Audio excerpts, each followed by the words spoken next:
As you walk along Jackson Square in New Orleans, a presence strikes out at you, sending shivers down your spine. Are you being watched? Judged from afar? Do the shadows beckon you to come closer, just for a moment? Welcome to St Louis Cathedral, situated in the French Quarter of New Orleans, a building where hauntings are whispered about, and with a dark history that makes many feel uneasy. You see, the first thing you should know is that this is the fourth version of the cathedral, the first one being destroyed by a hurricane in 1722, just 4 years after being opened. The building which replaced it was then burnt to the ground during the New Orleans Good Friday fire in 1788. The third build was finished in 1794, but by the mid-1800s, it was decided that more space was needed and a larger version went up in the 1850s. But as you walk inside the beautiful interior, maybe take note of where you're walking. You see, the cathedral itself was used as the grounds to bury the most prominent figures in the community, meaning that many of those who were left here after death could easily be one of the many said to walk the aisles of the property. Whoever haunts the St. Louis Cathedral must have had a strong connection with the place, other than just being buried here. Maybe they were a member of the church. Did they volunteer as a helper, or did they seek comfort here in their darkest hours? Well, there are some people who haunt the cathedral whose identities don't seem to be in dispute. The first is a Capuchin monk called Père Dagobert, who moved to the area in 1722 from Quebec. His description varies depending on who you ask, as some claim he was short and plump, while others say he was tall and handsome. One thing does seem clear.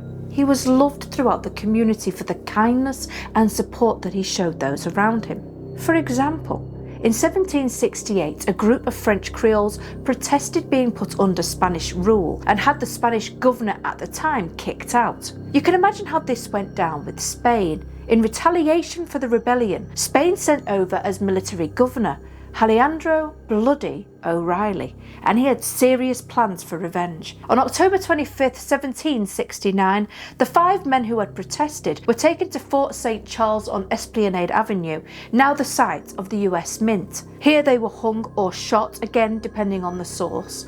A 6th person named Joseph Filaire was also part of the group, but was killed by a bayonet for resisting arrest. O'Reilly wanted to get the message out that any kind of rebellious act would be hit hard, and to further knock this home, he instructed that the remains of the slaughtered men be left unburied on display for all to see on the levee across from the church. The families of the deceased men begged the governor to release the bodies of their loved ones so that they could be given a Catholic burial. The answer was a firm no. So on a stormy night, Dagobert and a few family members gathered with a defiant act on their minds. They crept across the road and gathered up the bodies of the dead. They then returned to the church, where Dagobert is said to have sung his favourite hymn of the era, Kyrie, while performing Mass. After this, the men were buried at Old St. Louis Cemetery No. 1. The strange and unusual thing to note here, dissectors, is that not one single Spanish guard raised the alarm over the bodies, as they claimed they didn't see or hear anything. Also, there were no footprints left at the cemetery, leading many locals to believe that Dagobert had performed a miracle.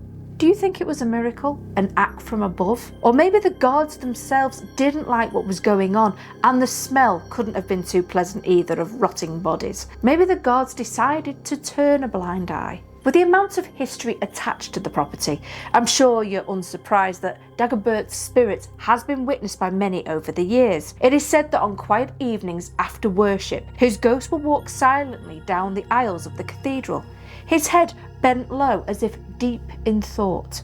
But if you come by the church on early, rainy mornings, his spirit has also been seen as a mist that slowly starts to take shape as he walks. With each step, his legs will come more into focus, then his sandals, robes, until he's a full body apparition. He will walk from the front of the cathedral, down Pirates Alley, which is along the west side, and then through the iron-gated St. Anthony's Garden at the rear of the building.